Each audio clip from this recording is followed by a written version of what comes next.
Hey guys, Matt, IronTrap Garage, and today we're doing another video on the chop process for the 39 Mercury. So last video was a huge one. I was able to get all the pieces that I made welded together, finished out. I spent a little bit of time nitpicking everything and getting it really close. Pretty happy with everything. So now today's video, what we got to work on is cutting more of the car apart and actually fitting this roof in place and welding it into the car for the final time, which is really exciting. So I'll show the process again of, we're trying to be pretty technical in these videos. So I'm gonna show the process of describing everything, cutting it, laying it in, and all the steps of everything that's involved. And hopefully by the end, we will have something that'll have no screws, no clicos, and it's just the actual roof holding itself in place.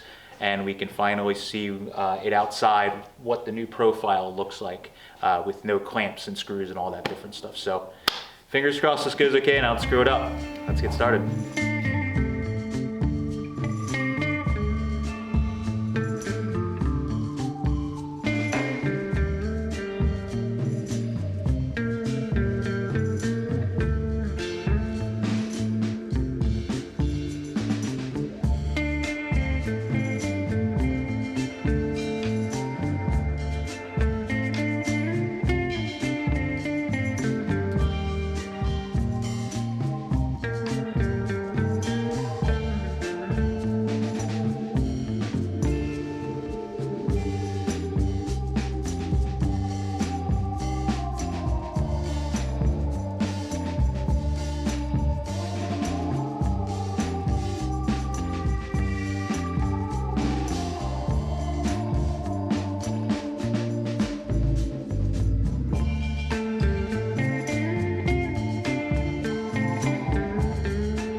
All right, so typical, I got the roof on and it's like 5:06. We usually try and be done roughly around 5 o'clock, but I want to get this tacked in. So I'm gonna try and get this tacked. It's a couple little spots that need some adjustment, but everything's fitting pretty good. I mean, we got the fitment up here.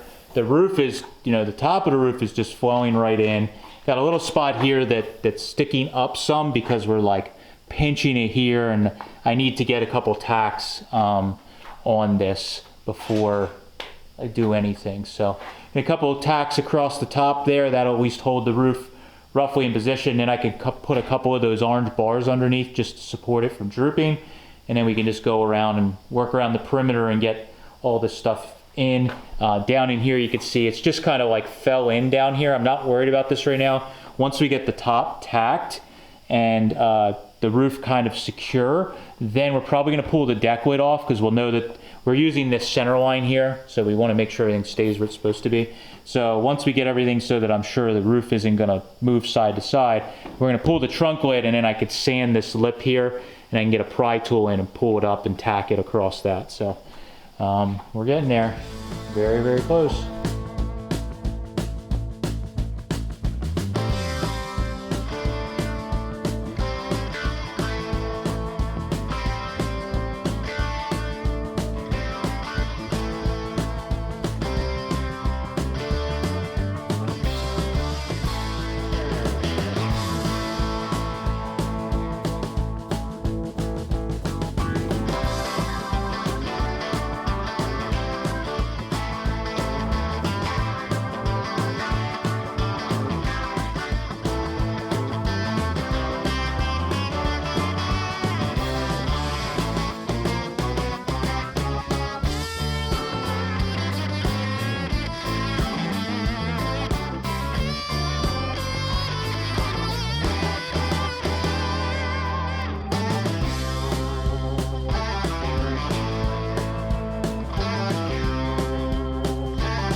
All right, so I got the top half of the roof all tacked in place. There's definitely some spots I need to work on a little bit, but we got everything going in the right direction. Now, I did forget to get a shot.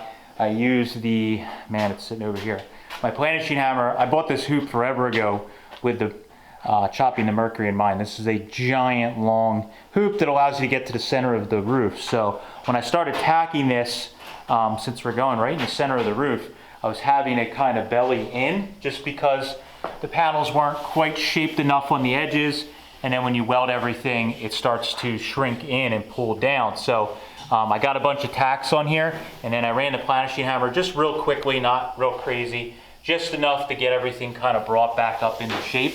And then what I'm going to do is put some more tacks on it, run it again, take any of that shrinkage out, and just get all the shapes up top here flowing, because it's still got some waves. It's dove in a little bit right here. So a couple of my tacks actually broke from not having enough tacks. So I just got to stretch that metal a little bit, get all the major bellies out of the panel, and then we can keep moving. I got these edges here all tacked. Some of the gaps got a little bigger than I'd like. Just, oh, let me walk around here.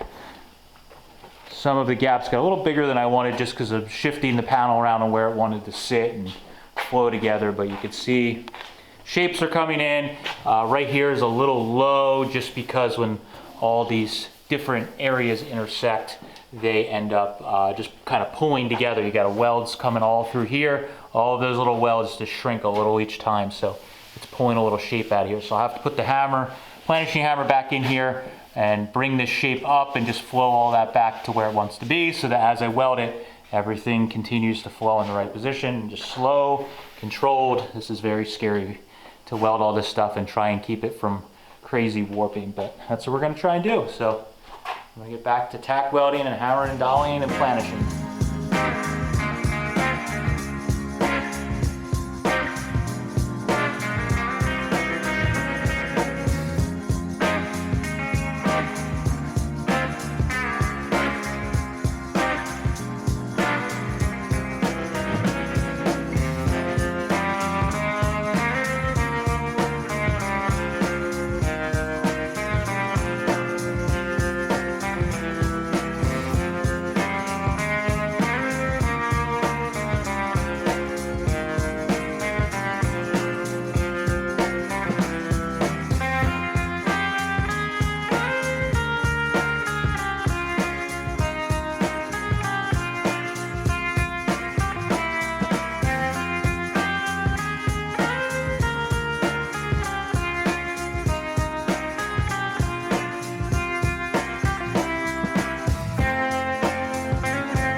All right, so I've been doing a lot of welding, so I don't know when the last time I stopped mid-progress to show you guys what's going on. So got the roof, all this area here along the drip rail, all welded up on both sides.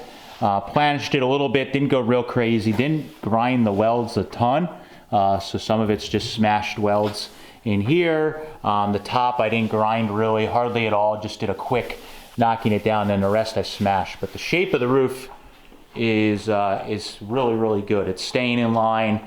I just worked real slow, doing 4, 6, 8 inches, depending on what the roof, how it acted along the roof in all these sections. And if I started seeing it warp start getting pretty bad with how it was warping, I stopped, cleaned the weld up, planished it out, brought everything back up, and then worked a little further. And that just, for me, welding along the center of the roof or the center of a door is about as scary as it gets. So I was very, very slow and steady with it all.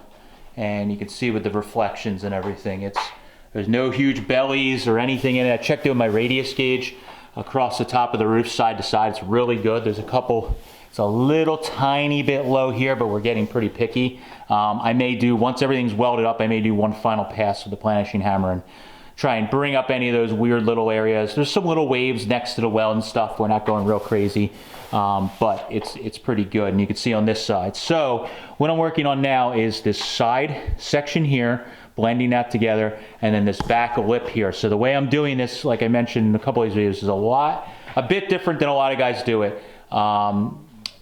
Drew, that does Fat Fender Customs, he's the first person I saw that really did it this way, and I kind of, even though he's much better than I am, I'm trying this this way. So I saw that I think he actually makes the gutter section as well with this piece, which is just like insane to me. So I'm not quite going that far. I cut it right in front of the gutter dip here, and we're gonna weld it there. My idea is that the gutter area is pretty darn strong, and it's not gonna warp as bad by welding on that lip, but I had to take the trunk lid off so that we can get in here and clean all the paint up. I can get my little pry tool and bring this all up level and start tacking it. But what I did in the beginning here is tacked along this side, got this all set. I have a couple little gaps on either side where I was cutting clearance, and you know, when I fit it together, it has a bigger gap than I'd like, so I'll have to make little pieces. But you can see here, everything's flowing in, but what I want to do, like I've been doing the whole time, now that I got all this tacked, I want to get in with the planishing hammer if possible, as much as I can, and bring this shape up to where we want to be. So I took my radius gauge, I think it's a number 4, if I remember correctly, or not 4. And so I'm going to go along this line with the planishing hammer, just bring all this up so it's all in the same plane, looks real good. Then I can weld it and it's not going to get out of control. The only thing I'm still considering is there is a brace that runs from like here all the way across, and then there's also a brace that goes front to back that holds this trunk, these trunk hinges. So I drilled some holes in here for 1/8 inch like clecos to locate the trunk lid. I may cut this bracing out so I can get in and planish all this to get it nice, because it'll kind of suck. I got everything else really, really nice, and then this will be warped because I can't get in and hammer and dolly or planish it. So I may cut that out. It's a little bit extra work, but since I've gone this far, I may do it. The other thing is, right in here, I can't get in there to planish any of this because that brace is like right in here. So I may do some of that. That's why I welded these uprights into the trunk opening so that nothing sags on me and the trunk doesn't fit when I go to put it back on. So I'm gonna make some noise with the planishing hammer in here and then start welding these sides up, and then we'll start working our way across the back, and we're on the home stretch of welding this roof together and into the car.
All right, so got this side welded up.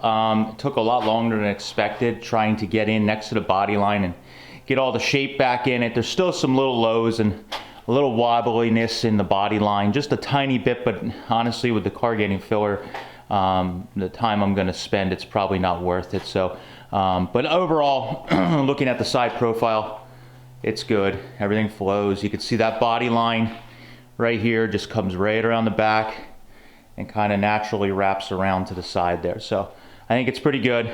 Any small adjustments we can do, like right in against the body line here, it's a little low and I can't really get in to hammer and dolly it. There's not really a good way to get in there. So some of that we'll just have to fix those little smear of filler or something in there. You know, there's a little tiny dent next to the bead. It's really hard to get in there and all, you know, but overall I got it all welded in minus some pits. I actually put some die chem on this whole panel. It was really banged up and just the distortion that happened down in this area from doing this weld across it all the way across here. I didn't realize that was going to happen. You never know how the metal's going to move. So this section right in here had a big belly in it from welding this stuff in here and then welding all the way across here. For whatever reason, I guess this was weak here, not sure, but that ended up bellying in and I really had a hard time. I had to take the deck lid off, as you guys saw.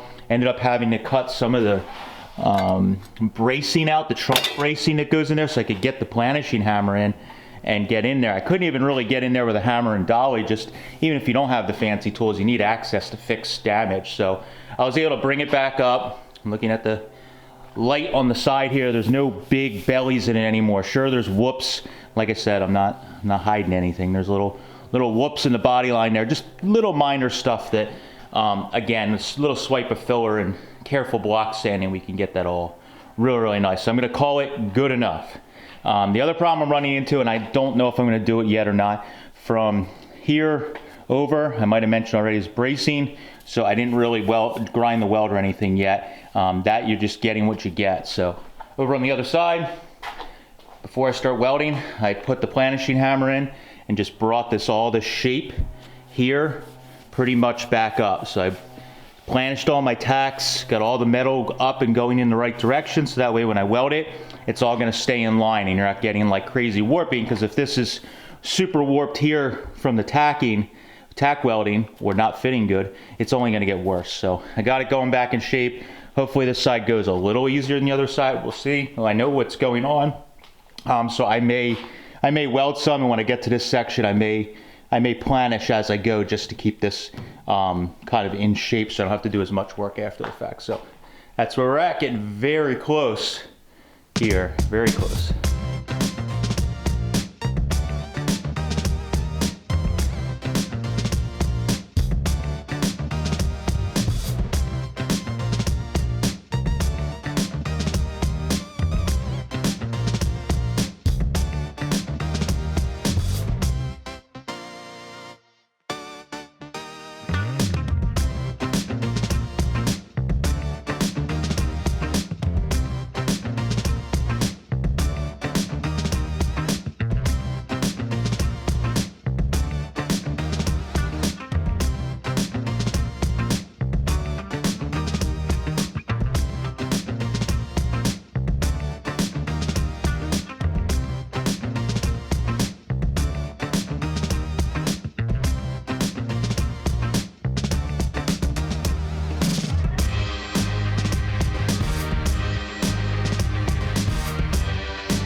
All right, so we rolled the car outside. We also started it to make sure that it runs after cutting it up for like a month. Make sure the car wasn't mad at us, and it fired right up and ran great, as always. Pretty big step here, getting this thing outside, no clamps. Last couple shots I was cutting all the bracing out of the inside because the roof is welded back on completely. We put the trunk lid on. The trunk lid still needs a little bit of adjustment, but it's really close. But I'm going to be doing some further modifications where the trunk lid may come off again. So we just got it bolted on, it's fine. But overall, really happy with how everything came out. So for kind of a wrap up for anybody that maybe wasn't following along in every video, we took 4.5 inches out of the windshield. I moved the upper part of the windshield up 1 inch, and then going to the back, we stretched the gutter. It was 5 or 6 inches. It's like 5 7/8, so we'll round up. 7/8. Okay. We'll round up to 6. Yeah, so it's just under 6 inches. We stretched the gutter with the piece that we cut off the back of the gutter and the bottom. We took roughly 7 inches out of the bottom part of the gutter and laid the roof down. And then we took that piece, almost all of it, and added in here. That gave us more of a graceful look to the opening. And then I ended up building the whole rear part of the roof from scratch. But the other thing that we did that's pretty neat is we ended up putting this body line that wraps around on the whole thing, and it looks pretty cool. The car, we sanded and D8 everything and just got it kind of all one hue. There's definitely going to be body filler in this. I'm not pretending like my work's that good. You can see around like where the welds and stuff are. I didn't take the time to sit there and bullseye pick every little piece. There was also some bracing in the catwalk area that basically holds the trunk hinges and kind of braces the back part of the car. I didn't want to get into taking that out, so that little area will need a little more filler because I couldn't get in and actually raise it up. But overall, it's very good. The shape is there. Everything is fairly symmetrical. Pretty darn happy with how it all came out. Yes, I do still need to do rust repair in the gutters and that channel that's just under the gutters. Basically, the reasoning for that was I didn't want to, knowing that we were going to have to cut and reshape everything, I didn't want to do all that and then end up cutting the roof, cutting those pieces back apart. So what I'm probably going to do in the next video, just so we get on it and get it done, is I'm going to bend up some of those pieces in the brake, make all those pieces that are rotted out, trying to find a section of gutter from some of the guys that chop these cars a lot. So I'm hoping I can buy a piece of that gutter section. It would have been perfect if I wouldn't have used those sections to stretch the window opening. Because I used them up, I only have the little 4.5 inch sections, and I would rather have one piece that's the length that we need instead of welding those two together. I'll do it if I have to, but I'm hoping not to. And then we just have a little bit of welding and different stuff to do. I did weld all that bracing back into the trunk off camera that I cut out so I could get in and planish everything. And yeah, so basically the major part of the chop is done. The last thing that we're trying to decide, I feel like that's one of the most asked questions in the last videos, is what are we doing with the B-pillar? The more we stare at this thing, I really like the hardtop idea. Oh yeah. It looks really cool with it having no windows, you know, a hardtop look when the windows are down. We've been kind of eyeballing Pete's car. He has his 46 convertible, and on those 46 convertibles, the rear window actually like swings back and down. And if we did a similar thing on this, taking those window regulators out of one of those cars, that would allow us to swing this quarter window back and down, and could give us an area to put a seal on it. I'd have to make window trim to do that, but it's all stuff that, you know, I like the challenge for doing some of that, so we may attempt it. I've already been eyeballing the front window, and I think it's pretty straightforward on that side. It's just that rear regulator section, so we have to see if we can get a set of them, because of course, typical of my life, we just sold a set. We had a set, we just sold it, we're like, I don't want to talk about it. Where's those window regulators that we had the other week? Oh, we sold them, of course. So we're gonna see if we can hunt a set of them up. I think that would be a really neat thing to make this car stand out. Whether you like the body line thing or you don't, I thought it was a nice little touch to make it kind of look factory, so to speak. But also, when I build cars, I like to do little things that make them mine. Anytime you look at an old custom or an old hot rod from back in the day, the cars were not cookie cutters. So nowadays everybody chops these particular cars. A lot of them are chopped and kind of clones of the Matranga car, or clones of some of the different famous Barris Mercs.